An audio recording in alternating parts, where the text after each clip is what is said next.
Thursday's second video for you with first news story is from the Amhara region, where we know that pro-Fano voices are being silenced. Journalists who are critical of Ethiopian government's military campaign in Amhara are being arrested. 3 journalists were taken to a court 3 days ago. The Federal First Instance Court ordered their release, but the police did not release them. Police filed an appeal against their bail orders. What happened after that? A second news story is from Oromia region, where local farmers in some parts of Oromia are caught between the devil and the deep blue sea. They are being told by Oromo Liberation Army not to pay any land taxes to the government officials. But if they don't pay taxes, they won't get any fertilizer. We have a report for you from a zone which is on Oromia Amhara border. The third news story is from BG, it was Benishangul Gumuz region of Ethiopia, home to GERD, whose third filling is about to start in coming days. At the end of last month, I reported a jailbreak in Assosa zone of Benishangul Gumuz. Those who fled the prison have joined an armed group in BG. We have a video clip for you showing the prisoners who fled joining Benishangul Gumuz People Liberation Movement. Lastly, viewers, an interesting news story is from Eritrea. Some Eritrean officials, on condition of anonymity, are claiming that large sums of money have been seized by Eritrean forces on Eritrea-Sudan border. The cash was smuggled into Eritrea from Sudan. The cash was meant for, we'll have a detailed look at this claim. Again, TPLF's name is being mentioned, that it is behind this cash smuggling attempt. Firstly, first news story is from Amhara region, where a military campaign is ongoing against journalists, activists who are criticizing Ethiopian government, Amhara regional government's ongoing military operation against Fano, Amhara Fano militia. Thousands have been arrested in the Amhara region. Several top journalists, activists are in prison too. 3 days ago, a court, Federal First Instance Court, ordered the release of 3 journalists. Firstly, Temasgen Dasalin, who is editor of Fithi magazine. Secondly, Solomon Shome. Thirdly, Miaza Muhammad of Roha TV. Federal First Instance Court granted bail for 10,000 Ethiopian birrs to the 3 journalists. But the police did not release them, and police filed an appeal. The appeal was heard today at federal court, and the federal court announced its verdict today. The bail order has been revoked. Lower court's bail order has been set aside. It means that Temasgen Dasalin, Miaza Muhammad and Solomon Shome will not be released on bail. Thousands of others are in prison too, including large number of Fano fighters, their supporters, their sympathizers. If Temasgen Dasalin, Solomon Shome and Miaza cannot get bail, it means that others, thousands of others will also remain in custody in prisons. Second news story is from Oromia region of Ethiopia, viewers, where we know that a military campaign was launched against OLA more than a month ago. The campaign is still ongoing, but local farmers are trapped between the devil and the deep blue sea, because on the one hand OLA is passing instructions to them, on the other hand government wants the local farmers to obey the laws. Farming season is starting in Ethiopia, and land taxes are paid by farmers. If farmers don't pay land taxes, government does not give them subsidized fertilizer. And in the Oromia region, in some parts of the region which are under OLA control, OLA has told local farmers not to pay any taxes to government officials. Taxes unpaid, farmers are not receiving fertilizer. We have confirmed from Ginda Barat. Ginda Barat is in Vashava zone of Oromia. It is situated on Oromia Amhara border, close to Oromia Amhara border.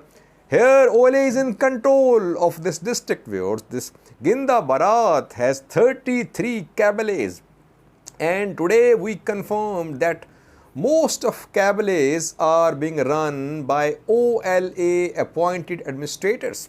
Government says that OLA is nowhere in any village, any city, any town of Oromia. But Ginda Barat's several cabalets, some say all cabalets, they are being run by OLA-backed administrators.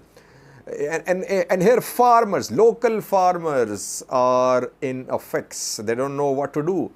OLA has told them not to pay land taxes to the government. That is why government is not distributing, government is not giving fertilizer bags to the local farmers. So farming season is starting. If there is no fertilizer available, what will farmers do? It means they will not be able to cultivate crops, and we could see serious problems for the people in Vashava, in the areas under OLA control. This news story indicates that the government claims that OLA has been considerably weakened, that thousands of OLA fighters have been killed, they have been injured, they have surrendered. These claims do not correspond with the evidence on the ground. Thirdly, viewers, Benishangul Gumuz region of Ethiopia, where last month, at the end of last month, we reported a jailbreak in Asosa zone of BG.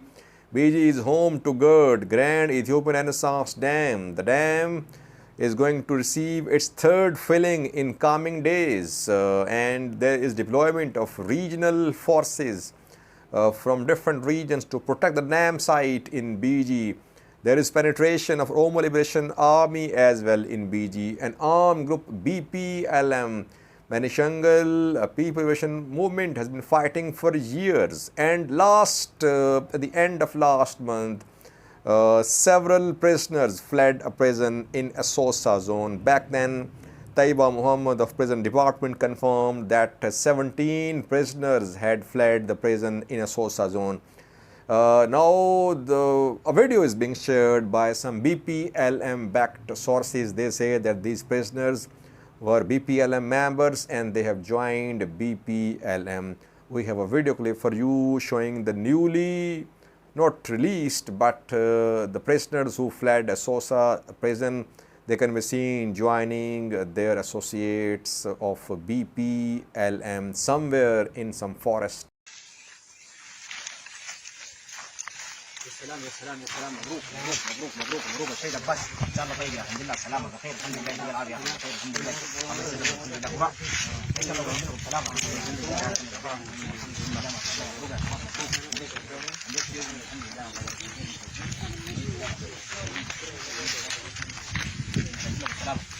لله عباس كيف يا ابوي الحمد لله سلامة كيف ان شاء الله كويسين الحمد لله الحمد لله سلامة الحمد لله الله يبارك فيك كيف الحمد لله طبعا الوصل عندي كلكم سلامة نتابع كيف الاخبار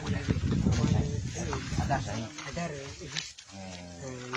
لا لا تمام إن شاني عباس عندي نقول لهم كمان من السجن لما يساووا والحمد لله رب العالمين وصلوا إن لكم سلام نقول لكم شاني Lastly, was last news story is from Eritrea. It is being claimed by some Eritrean officials on condition of anonymity that large sum of money has been seized by Eritrean military close to Eritrea Sudan border, who smuggled this cash, and what was the purpose of smuggling of this large sum of money into Eritrea from Sudan. TPLF's name is being mentioned as well. Well, the sources indicate that the money was transferred into Eritrea from eastern Sudan. It was seized in Tassane. Tassane shares, it is close to Eritrea Sudan border, and here thousands of, some say dollars, others say that most say that tens of thousands of dollars, some say millions of dollars have been seized in Tassane close to Sudanese border. The dollars, the money was meant for channels, EDF channels. It is being said that this was an attempt of regime change in Eritrea through providing money to some groups, to some factions in EDF. A regime change was being planned, but this cash has been seized in Tassane and the attempt has been foiled. TPLF is being blamed that it is behind this attempt, that its agents are working in Sudan, and from Sudan the cash was smuggled into Tassane. It was due to be delivered to some EDF channels, some EDF officials, to buy their loyalties, to make them turn against Isaias Afwerki, Eritrean ruler. No official statement from Eritrean government, it's just that some Eritrean government officials anonymously shared this information with some sources which are reliable sources, but we'll try to follow up and give you updates about this new story. It is stated objective of Tigray government that it wants to change the government in Eritrea. Several Tigray leaders have openly spoken that they want regime change in Eritrea, but they want the people of Eritrea to rise against Eritrean government. And we have seen alliances formed between Eritrean and Tigrayan diaspora community to launch a joint struggle against Isaias Afwerki's government.